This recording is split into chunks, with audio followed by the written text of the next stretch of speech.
ಎಲ್ರಿಗೂ ನಮಸ್ಕಾರ. ಉಡುಗೊರೆ ಪ್ರಕಾಶನ ಯೂಟ್ಯೂಬ್ ಚಾನೆಲ್ನ ಕಥಾ ಕಾಲಕ್ಕೆ ಮತ್ತೊಮ್ಮೆ ಸ್ವಾಗತ. ಮನುಷ್ಯ ತನ್ನ ಸಹ ಮನುಷ್ಯನೊಂದಿಗೆ ತೋರಬಹುದಾದಂತಹ ಮಾನವೀಯತೆಯ ಅತ್ಯುನ್ನತ ಮಜಲು ಮತ್ತು ಅದೇ ಮನುಷ್ಯನ ಅತಿ ಕ್ರೂರ ಮುಖ ಎರಡನ್ನೂ ನಮಗೆ ಪರಿಚಯಿಸಿದ್ದು ಕೊರೋನಾ. ಹಿಂದೆಲ್ಲ ಪ್ಲೇಗ್ ಬರ್ತಾ ಇತ್ತು, ಊರಿಗೂರೇ ಖಾಲಿ ಮಾಡಲಾಗ್ತಾ ಇತ್ತು. ಒಂದೂರಿನವರು ಇನ್ನೊಂದೂರಿಗೆ ಹೋದರೆ ಊರ ಹೊರಬಾಗಿಲಿನಲ್ಲೇ ಅವರನ್ನು ವಾಪಸ್ ಕಳಿಸ್ತಾ ಇದ್ರು. ಇಂತಹ ಕಥೆಗಳನ್ನು ನಮ್ಮ ಅಜ್ಜಿಯಂದಿರ ಬಾಯಲ್ಲಿ ಕೇಳಿದ್ವಿ. ಆದರೆ ನಿಜಕ್ಕೂ ಒಂದು ಸಾಂಕ್ರಾಮಿಕ ರೋಗ ತರುವ ಸಂಕಟ ಏನು ಅನ್ನೋದನ್ನು ನನಗೆ ಮತ್ತು ನಮ್ಮ ಪೀಳಿಗೆಯವರಿಗೆ ಅರ್ಥ ಮಾಡಿಸಿದ್ದು ಕೊರೋನಾ ಸಂಕಟ. ತನ್ನ ಇಡೀ ಜೀವಮಾನದಲ್ಲಿ ದುಡಿದು ಕೂಡಿಟ್ಟ ದುಡ್ಡನ್ನು ಕೊರೋನಾ ಕಾಲದಲ್ಲಿ ಅನ್ನದಾನ ಮಾಡಿದ, ಆಸ್ಪತ್ರೆಯ ಬಿಲ್ ಭರಿಸಿದ ಘಟನೆಗಳನ್ನು ನಾವು ಕೇಳಿದ್ದೀವಿ. ಅದೇ ರೀತಿ ತನ್ನ ಹೆತ್ತವರ ಅಥವಾ ತಮ್ಮ ಹತ್ತಿರದ ಸಂಬಂಧಿಕರ ಮೃತದೇಹವನ್ನು ಕೂಡ ಮುಟ್ಟಲು, ನೋಡಲು, ಸಂಸ್ಕಾರ ಮಾಡಲು ಒಪ್ಪದೇ ಇರುವಂತಹ ಮನುಷ್ಯನ ಅತಿ ಕ್ರೂರ ಮುಖವನ್ನು ಕೂಡ ಕೊರೋನಾ ಸಂದರ್ಭದಲ್ಲಿ ನಾವು ನೋಡಿದ್ದೇವೆ. ಹೊರಗಿನಿಂದ ವೈರಸ್ ದಾಳಿ, ಒಳಗಿಂದ ನಮ್ಮೊಳಗೆ ಅಪನಂಬಿಕೆಯ ಬೀಜ ಬಿತ್ತುವಂತಹ ಪ್ರಯತ್ನ, ಒಂದೆಡೆಯಿಂದ ಬಂಧ ಬೆಸೆಯುವಂತಹ ಪ್ರಯತ್ನಗಳು, ಇನ್ನೊಂದೆಡೆ ಇರುವ ಸಂಬಂಧಗಳನ್ನು ನುಚ್ಚು ನೂರಾಗಿಸುವ ಪ್ರಯತ್ನಗಳು. ಮನುಷ್ಯ ಬದುಕಿಗೆ ಪ್ರಶ್ನೆಯೂ ಆಗಿ ಬಂದಂತಹ, ಉತ್ತರವೂ ಆಗಿ ಬಂದಂತಹ ಕೊರೋನಾ ಕೆಲವು ಸಂದರ್ಭಗಳಲ್ಲಿ ನಮ್ಮನ್ನು ಮತ್ತಷ್ಟು ಮಾನವೀಯಗೊಳಿಸಿದೆ. ಇನ್ನು ಕೆಲವು ಸಂದರ್ಭಗಳಲ್ಲಿ ಮನುಷ್ಯ ಮೂಲತಃ ಹಿಂಸಾ ವಿನೋದಿ ಅನ್ನೋದನ್ನು ಮತ್ತೆ ಮತ್ತೆ ಸಾಬೀತುಪಡಿಸಿದೆ. ಕೊರೋನಾ ಕಾಲದಲ್ಲಿ ಕೊರೋನಾದ ಸಂಕಟದ ನಡುವೆ ಹುಟ್ಟಿದ ಒಂದು ಕಥೆ ಬೇಲಿಯಾಚೆಗೂ ಬೆಳೆದ ನೆರಳು. ಇದು ಒಡೆಯಲಾರದ ಒಡಪು ಕಥಾ ಸಂಕಲನದಲ್ಲಿದೆ. ಇದರ 2ನೇ ಭಾಗವನ್ನು ಇವತ್ತು ಓದ್ತಾ ಇದ್ದೀನಿ. ಮೊದಲನೇ ಭಾಗದ ಲಿಂಕ್ ಡಿಸ್ಕ್ರಿಪ್ಷನ್ನಲ್ಲಿದೆ.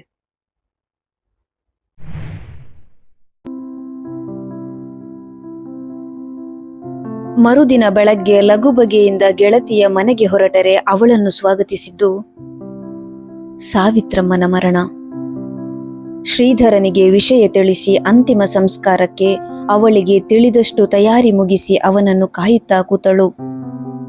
ವಿಮಾನ ಇಳಿದು ಓಡಿ ಬಂದ ಮಗನನ್ನು ತಪ್ಪಿ ಹಿಡಿದು, ಸಿರಿಧರ, ನಿನ್ನಮ್ಮ ಪುಣ್ಯವಂತೆ, ಅವಳದು ಸುಖ ಮರಣ, ನೀನು ಅಳುತ್ತಾ ಅವಳನ್ನು ಕಳುಹಿಸಿಕೊಡಬೇಡ ಎಂದು ಅವನನ್ನು ಸಮಾಧಾನಿಸ ಹೊರಟು ಅವಳೇ ಕಣ್ಣೀರುಗೆರೆದಿದ್ದಳು.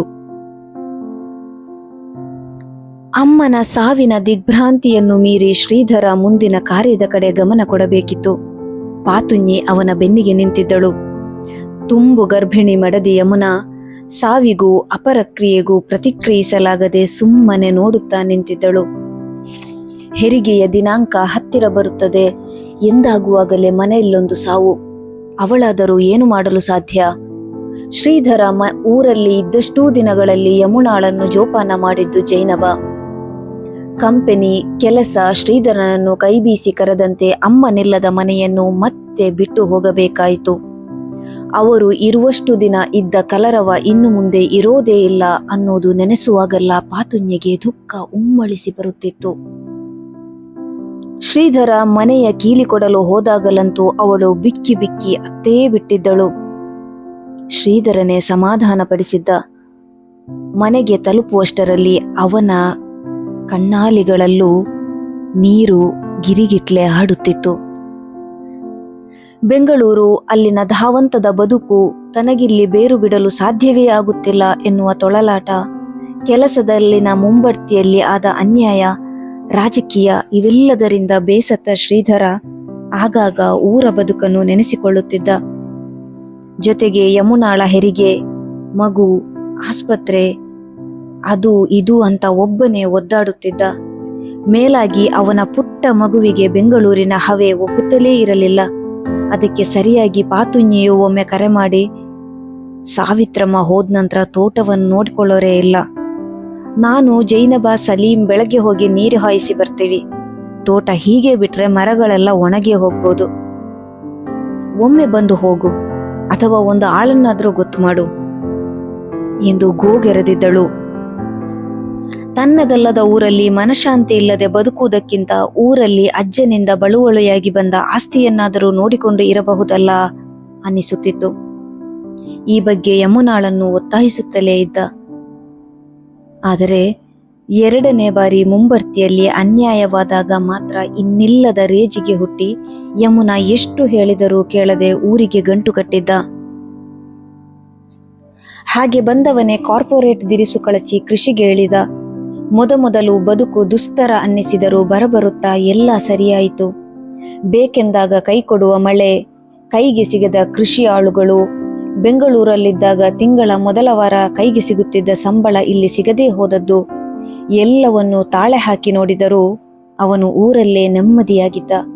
ಮಗಳು ಊರ ಹವೆಗೆ, ಜೈನಬಾಳ ಮಗ ಸಲೀಮನಿಗೆ ಚೆನ್ನಾಗಿಯೇ ಹೊಂದಿಕೊಂಡಿದ್ದಳು. ಇದ್ದುದರಲ್ಲಿ ಊರು ಹಿಡಿಸದೆ ಹೋದದ್ದು ಯಮುನಾಳಿಗೆ ಮಾತ್ರ.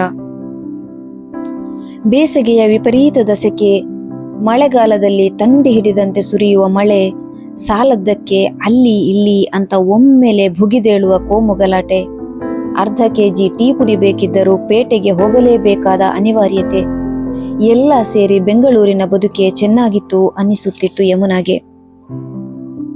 ನಡುವೆ ಕೊರೋನಾ ಬಂದು ಹಳೆ ಸಹೋದ್ಯೋಗಿಗಳು ಕೆಲಸ ಕಳೆದುಕೊಂಡ ಕತೆ ಕೇಳುವಾಗ ಮಾತ್ರ ಅಲ್ಲಿನ ಬದುಕನ್ನು ನಂಬದೆ ಬಿಟ್ಟು ಬಂದದ್ದು ಒಳ್ಳೆಯದೇ ಆಯಿತು ಅಂತ ಅವಳಿಗೆ ಅನಿಸಿತು.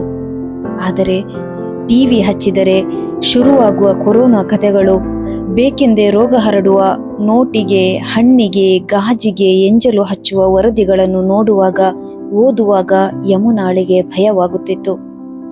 ಸಾಲದ್ದಕ್ಕೆ ತನ್ನ ತಮ್ಮ ಕರೆ ಮಾಡಿ ಮನೆಯೊಳಗೆ ಯಾರನ್ನೂ ಸೇರಿಸಿಕೊಳ್ಳಬೇಡ ಎಂದು ತಾಕೀತು ಮಾಡುತ್ತಿದ್ದ. ಪಾತುಣ್ಣಿ, ಜೈನಬ ಮನೆಗೆ ಬರುವುದನ್ನು ನಿಲ್ಲಿಸಿದ್ದರೂ ಸಲೀಂ ಮಾತ್ರ ಅವರಿಬ್ಬರ ಕಣ್ಣು ತಪ್ಪಿಸಿ ಮಗುವಿನ ಜೊತೆ ಆಟ ಆಡಲು ಬರುತ್ತಿದ್ದ. ಶ್ರೀಧರನ ಬಳಿ ಈ ಬಗ್ಗೆ ಏನಾದರೂ ಮಾತಾಡಲು ಪ್ರಯತ್ನಿಸಿದರೆ ತನಗಿಲ್ಲಿ ಭಯವಾಗುತ್ತದೆ ಅಂದರೆ, ಪಾತುಣ್ಣಿ ಇದ್ದಾಳಲ್ಲ ಎಂದು ಮಾತು ತೇಲಿಸಿ ಅವಳನ್ನು ಸುಮ್ಮನಾಗಿಸುತ್ತಿದ್ದ. ಇದೊಂದು ರಾತ್ರಿ ಕಳೆಯಲಿ, ಪೇಟೆಗೆ ಹೋದ ಶ್ರೀಧರ ಮರಳಿ ಬರಲಿ, ಅವನೊಂದಿಗೆ ಜಗಳ ಕಾದಾದರೂ ಸರಿ, ಸಲೀಮನನ್ನು ಈ ಮನೆಗೆ ಬರದ ಹಾಗೆ ತಡೆಯಬೇಕು ಅಂದುಕೊಂಡಳು. ಸಂಜೆ ಕರೆ ಮಾಡಿದ್ದಾಗಲೂ ತಮ್ಮ ಅವನ ಬಗ್ಗೆ ಎಚ್ಚರದಿಂದಿರಲು ಹೇಳಿದ್ದ. ಕಾಲ ಬದಲಾಗಿದೆ ಅಂತ ಹೇಗಾದರೂ ಮಾಡಿ ಶ್ರೀಧರನಿಗೆ ಮನಗಾಣಿಸಲೇಬೇಕು ಎಂದುಕೊಂಡು ಹಾಸಿಗೆಯ ಮೇಲಿಂದ ಎದ್ದು ಬಾಗಿಲ ಚಿಲಕ ಹಾಕಿದೆಯಾ ಎಂದು ಪರೀಕ್ಷಿಸಲು ಹೊರಟವಳು ಗಂಡ ಬಂದಿದ್ದಾನಾ ಎಂದು ಹೊರಗೊಮ್ಮೆ ಇಣುಕಿ ನೋಡಿದಳು. ಇಡೀ ಬೀದಿ ಮೌನ ಹೊದ್ದುಕೊಂಡಂತಿತ್ತು. ರಸ್ತೆಯ ಕೊನೆಯ ತಿರುವಿನಲ್ಲಿ ಮಿಣ ಉರಿಯುತ್ತಿದ್ದ ದೀಪವೊಂದನ್ನು ಹೊರತುಪಡಿಸಿದರೆ ಬೆಳಕಿನೊಂದು ಕಣವೂ ಇಲ್ಲ. ಸ್ವಲ್ಪ ಭಯವಾದಂತೆನಿಸಿ ಕಣ್ಣು ಮುಚ್ಚಿದಳು. ಅಲ್ಲಿಂದಲೇ ಬಾಗಿಲ ಚಿಲಕ ಬಿಗಿಯಾಗಿ ಹಾಕಿ ಬೆನ್ನು ತಿರುಗಿಸಿದಳು. ಅಷ್ಟರಲ್ಲಿ ರಸ್ತೆಯಲ್ಲಿ ಟಪ್ಪೆಂದು ಒಡೆದ ಸದ್ದು ಕೇಳಿಸಿತು.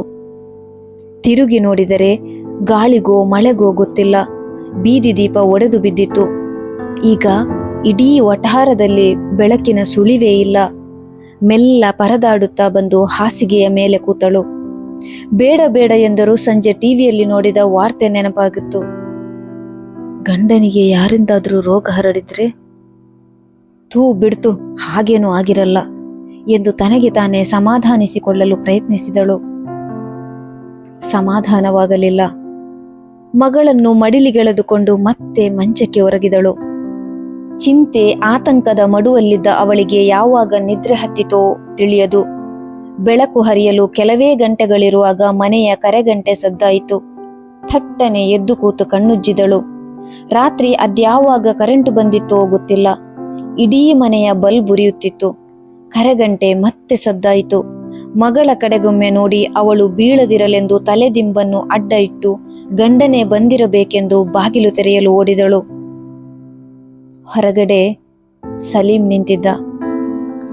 ಆತಂಕ, ಭಯದಲ್ಲಿದ್ದ ಯಮುನಾ ಅವನತ್ತ ನೋಡದೆಯೇ ಇನ್ಮುಂದೆ ಮನೆಗ್ ಬರ್ಬೇಡ ಎಂದು ಕಟುವಾಗಿ ನುಡಿದು ಬಾಗಿಲು ಮುಚ್ಚಲು ಹೊರಟಳು. ಅದರ ಕಡೆಗೆ ಗಮನವೇ ಇಲ್ಲದ ಸಲೀಂ, ಶ್ರೀಧರ್ ಮಾವ ಬೈಕ್ ಸ್ಕಿಡ್ ಆಗಿ ಬಿದ್ದು ಆಸ್ಪತ್ರೆಯಲ್ಲಿದ್ದಾರೆ. ನಿನ್ನೆ ಅಜ್ಜಿ ಮಂಡಿ ನೋವಿನ ಮದ್ದಿಗೆಂದು ಆಸ್ಪತ್ರೆಗೆ ಹೋಗಿದ್ದಾಗ ಅದೇ ಆಸ್ಪತ್ರೆಗೆ ಶ್ರೀಧರ್ ಮಾಮನನ್ನು ತಂದು ಸೇರಿಸಿದ್ದರು. ರಾತ್ರಿ ಇಡೀ ನಾನು ಅಜ್ಜಿ ಅಲ್ಲೇ ಇದ್ವಿ. ಮಗುವನ್ನು ನಮ್ಮನೆ ಕರ್ಕೊಂಡು ಹೋಗಿ ನಾನು ಅಮ್ಮ ನೋಡ್ಕೋತೀವಿ, ನೀವು ಆಸ್ಪತ್ರೆಗೆ ಹೊರಡಿ ಮಾಮಿ ಎಂದು ಯಮುನಾಳನ್ನು ತಳ್ಳಿಕೊಂಡೇ ಮನೆಯೊಳಗೆ ಹೋಗಿ ಮಗುವನ್ನು ಎತ್ತಿಕೊಂಡು ತನ್ನ ಮನೆಯ ಕಡೆಗೆ ನಡೆಯತೊಡಗಿದ. ಯಮುನಾಳ ಕಣ್ಣುಗಳಿಂದ ತೊಟ್ಟಿಕ್ಕಿದ ನೀರು ಜಾರಿ ನೇರ ಹೃದಯವನ್ನೇ ತೊಳೆದು ಹಾಕತೊಡಗಿದವು.